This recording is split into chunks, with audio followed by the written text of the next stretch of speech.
Opposition leader Sindh assembly Haleem Abdul Sheikh को अदालत से जमानत मिलने के बाद जेल हुक्काम ने रिहा कर दिया। रिहाई के बाद हलीम अब्दुल शेख का कहना था कि सिंध हुकूमत ने दहशतगर्दी के मुकदमात मुझ पर बनाए, न बम फटा न गोलियां चली और मुझे दहशतगर्द बना दिया। हक की फतह हुई, आज सच की फतह हुई और आज बातिल मिट गया। इन्नल्लाह काना ज़हूका, बातिल मिटने के लिए हो। इन्होंने तो हमें दहशतगर्द बना दिया था।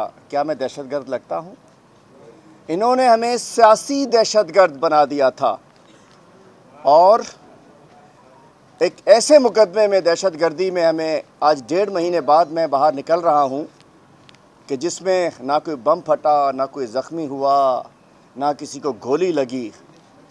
और सिंध हुकूमत ने 780 दहशतगर्दी के मुकदमात को अपने सियासी मुखालफिन और अपना हक मांगने वाले मुजाहिरीन के ख़िलाफ़ 780 का दहशतगर्दी का जो एक्ट है वो उनके ख़िलाफ़ इस्तेमाल करके एक हथियार बना लिया है। और आज मैं खुसूसी शुक्रगुज़ार हूँ। क्या कहने हैं, आज मैं शुक्रिया अदा करता हूँ। Thank you Murad Ali Shah Sahab, thank you Zardari Sahab, thank you very much Peoples Party और सिंध हुकूमत कि उन्होंने अपना मेरे इशू के ऊपर, मेरे पार्टी के वर्कर्स के इश्यूज़ के ऊपर, आज मेरे कोई 15 साथी मेरे साथ दहशतगर्द बना दिए गए और 200 साथियों को मुकदमों में डाल दिया गया जो इमरान खान के सिपाही थे। हलीम अब्दुल ने कहा कि इलेक्शन कमीशन से कहकर मुझे गिरफ्तार करवाया गया। मेरा झगड़ा 3 जनवरी 2018 से है।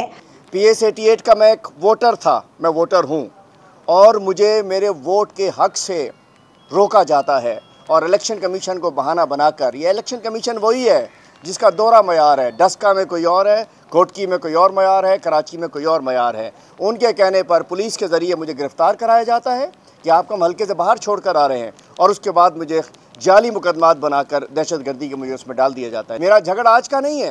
3 जनवरी 2018 आप सबको याद होगा, जब यहाँ सिंध की शुगर मिल माफिया, जिन्होंने सिंध के आबादगारों के गन्ना नहीं उठाते थे, सिंध के अंदर आप जानते हैं शुगर माफिया कौन है, उसके ख़िलाफ़ हमने जब सिंध के आबादगारों, सिंध के काश्तकारों की जंग लड़ी, मीडिया गवाह है कि 3 जनवरी 2018 को यहाँ CM हाउस के आगे हम पे तशद्दुद किया गया और उस वक्त भी मेरे ख़िलाफ़ खौफनाक तशद्दुद किया। उसके बाद जो जंग लड़ी, कभी एंटी करप्शन पीछे, कभी पुलिस पीछे, कभी कोई पीछे, कभी हमले, कुनरी में मुझ पर हमला कराया गया। उन्होंने कहा कि सिंध पुलिस इतनी गुलामी करे जितनी उनकी वर्दी इजाज़त देती हो। 10 तारीख को मेरी सिक्योरिटी, जो कि बहैसियत अपोजिशन लीडर के मेरा हक था, वो वापस ली गई। 16 फरवरी की सुबह मैंने कहा था कि आज ये लोग हमला करेंगे और उसके बाद इन्होंने वो एक जानबूझकर मेरे ऊपर एक अटैक कराया। मैं पूछना चाहता हूँ, सिंध पुलिस से कहता हूँ, कराची पुलिस से कहता हूँ, इतनी ग़ुलामी करो जितनी आपकी वर्दी आपको इजाज़त देती हो, जितने आपका कानून आपको इजाज़त देता हो। हमें तो आपने दहशतगर्द बना दिया, लेकिन वहाँ जो हमला हुआ, आज तक वीडियोस मौजूद हैं। क्या सामने वाले चूँकि पीपल्स पार्टी के वर्कर्स थे, वोटर्स थे, उनके MP MNAs थे, दो ही अपने कालक कम करने के लिए मुंह की उसको ही पकड़ लेते, उन पर कोई केस बना देते। हमें तो आपने दहशतगर्दी में डाल दिया, एक बंदे को आपने गिरफ्तार नहीं किया।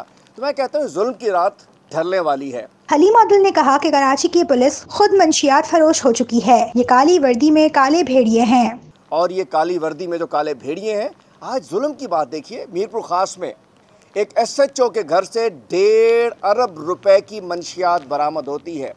उस SHO जिसमें 1.5 अरब रुपए की मंशियात निकली, उस पर इंक्वायरी वहीं के SSP को दे दी जाती है। क्या SSP जिसको SHO लगाता हो वो मंशियात फरोश हो? का SSP मंशियात फरोश नहीं है? लेकिन मतलब पुलिस का काम है मंशियात को रोकना, जराइम को रोकना। सिंध की पुलिस जराइम और मंशियात फरोश हो चुकी है। कराची में एक DSP जमशेद क्वार्टर में वो हीरोइन बेचता है, उसका सब इंस्पेक्टर हीरोइन बेचता है और उसको अक्सर पुलिस वाले। उस रोज़ मैं असेंबली जा रहा था, मैंने देखा असेंबली के बाहर एक शख्स 3 फूल लगाए हुए मेरी गाड़ी के सामने आ गया। मुझे किसी ने कहा कि आपने देखा ये कौन है? मैंने कहा नहीं पता मुझे। कुछ अर्से पहले मेरे हलके में एक शख्स इकबाल शाह को फ्रॉड करके, अगवा करके 80 लाख रुपए उस इंस्पेक्टर ने उससे लिए थे। वो जेल गया था, 6-8 महीने जेल रहा। अभी मैंने देखा वर्दी पहने मेरी बुलेट प्रूफ के आगे सिक्योरिटी कर रहा था। शर्म आनी चाहिए ऐसे लोगों को कि पुलिस में क्या कर दिया है। सिंध पुलिस सिंध हुकूमत की ग़ुलाम बन चुकी है और अफसरान, मैं कहता हूँ कि हिसाब तो देना पड़ेगा। जिस तरीके से आपने जुल्म किया और जो कुछ किया, एक एक का हिसाब लेंगे।